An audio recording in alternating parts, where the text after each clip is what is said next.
A body is rolling down in an inclined plane. Its translational and rotational kinetic energy are equal. The body is the body roll down कर रही है incline plane से. बोला गया है किसके लिए rotational and translation and rotation kinetic energy equal होगी. तो इसमें जो की कंसेप्ट लगेगा ये लगेगा काइनेटिक एनर्जी ऑफ ट्रांसलेशन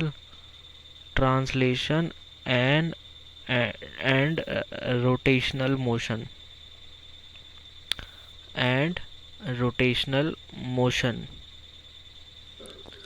तो आइए सबसे पहले चेक करते हैं सॉलिड स्फीयर का काइनेटिक एनर्जी का. ट्रांसलेशन काइनेटिक एनर्जी का फॉर्मूला क्या होता है हाफ एम वी स्क्वायर. और इसका फॉर्मूला क्या होता है रोटेशनल काइनेटिक एनर्जी का फॉर्मूला क्या होता है हाफ आई ओमेगा स्क्वायर. तो आइए सबसे पहले किसके लिए चेक करें सॉलिड स्फीयर के लिए. सॉलिड स्फीयर के लिए जब हम चेक करेंगे तो काइनेटिक एनर्जी ट्रांसलेशन का फॉर्मूला होगा half M V square. Rotation का फॉर्मूला होगा काइनेटिक एनर्जी रोटेशन का फॉर्मूला होगा हाफ आई की जगह हम लिख सकते हैं 2/5 एम आर स्क्वायर. ओमेगा की जगह लिख सकते हैं V square by R square. तो ये कट जाएगा 2 से 2 कट जाएगा तो यह आ जाएगा 1/5 एम वी स्क्वायर. तो और यहाँ पे ये कितना आया 1/2 एम आर स्क्वायर. तो ये सही नहीं है. दोनों की काइनेटिक एनर्जी इक्वल नहीं I. Translational kinetic energy not equal to rotational kinetic energy. तो ये ऑप्शन तो नहीं हो सकता. अब अगला ऑप्शन क्या है होलो स्फीयर. अगला ऑप्शन क्या है होलो स्फीयर.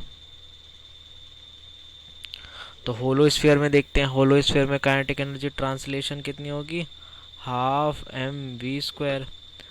काइनेटिक एनर्जी रोटेशन कितनी होगी हाफ आई ओमेगा स्क्वायर.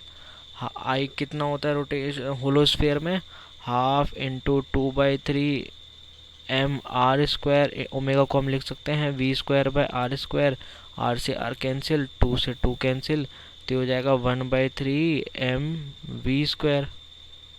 तो इसमें भी kinetic energy translation not equal to kinetic energy rotation.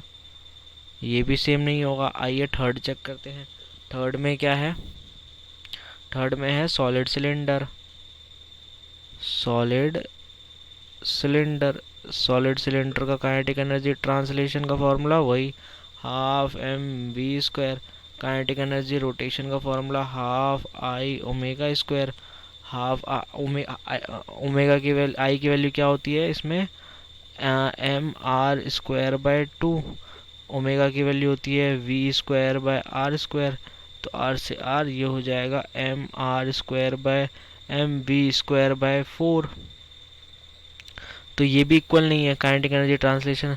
अब आते हैं अगला कौन सा है. अगला है होलो सिलेंडर. होलो सिलेंडर के लिए देखते हैं. होलो सिलेंडर के लिए काइनेटिक एनर्जी ट्रांसलेशन कितनी होगी हाफ एम वी स्क्वायर होगा.